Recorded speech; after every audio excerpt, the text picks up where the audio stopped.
बिस्मिल्लाहिर्रहमानिर्रहीम।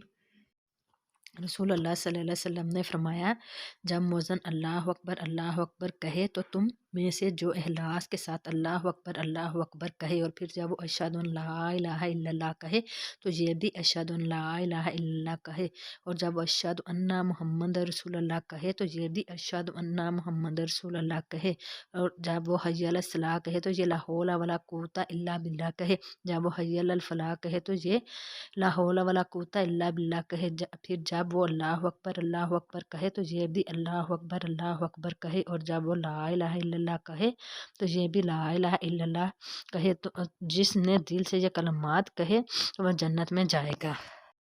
हज़रत अबू हुरैरा रज़ी अल्लाह ताला अन्हु से रवायत है कि रसूलुल्लाह सल्लल्लाहु अलैहि वसल्लम ने फरमाया, झरने में जाने वाली दो किस्में ऐसी हैं जो मैंने अभी तक नहीं देखी। इनमें से एक वो लोग जिनके पास बैल की दुम्बों की तरह कोड़े होंगे, जिनमें से वो लोगों को यानी रिया मारेंगे।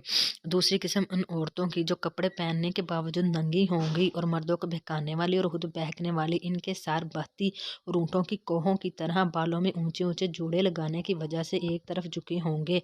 ऐसी औरतें जन्नत में जाएंगी, न जन्नत की खुशबू सूंघ सकेंगी, हालांकि जन्नत की खुशबू तवील मसाफत से आती है।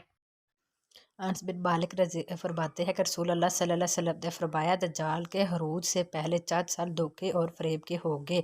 सच्चे को झूठा बनाया जाएगा और झूठे को सच्चा बनाया जाएगा। हियानत करने वाले को ईमानदार और ईमानदार को हियानत करने वाला बनाया जाएगा। और इनमें रोबिंदा बात करेंगे। पूछा गया, रोबिंदा कौन है? फरमाया, घटिया, फासिक, फाजर लोग वो लोगों के अहम मामलात में बोला करेंगे।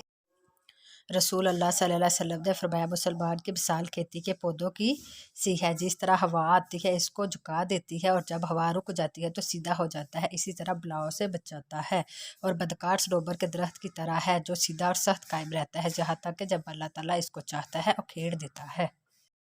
रसूल अल्लाह सल्लल्लाहु अलैहि वसल्लम ने फरमाया, जो शख्स को ये डर हो कि वह रात के आखिरी हिस्से में बेदार न हो सकेगा तो रात की इब्तिदा में वितर पढ़ ले और सो जाए, और जिसको उम्मीद हो कि रात के आखिरी हिस्से में बेदार हो जाएगा तो रात के आखिरी हिस्से में वितर पड़े, क्योंकि आखिरी रात की करात पे फरिश्ते हाजिर होते हैं और ये अफजल है। रसूल अल्लाह सल्लल्लाहु अलैहि वसल्लम ने फरमाया, जब किसी घर में कोई सांप ज़ाहिर हो जाए तो इससे कहो, हम तुमको नूह और सुलेमान अलैहिस्सलाम का अहद याद दिलाते हैं कि हमको तकलीफ़ ना पहुँचाओ। इसके बाद भी अगर वह ज़ाहिर हो तो इसे कत्ल कर दो। ज़ाहत नूह और सुलेमान अलैहिस्सलाम ने तमाम मोज़ी जानवरों से अहद लिया था कि वह इंसानों को तकलीफ़ ना पहुँचाएंगे। जो शख्स किसी सांप को देखे तो इसे 3 बार मुतला करे कि यहाँ से चले जाओ, वरना मैं तुम्हें मार दूँगा। अगर वो इसके बाद भी नज़र आए तो इसे मार डाले।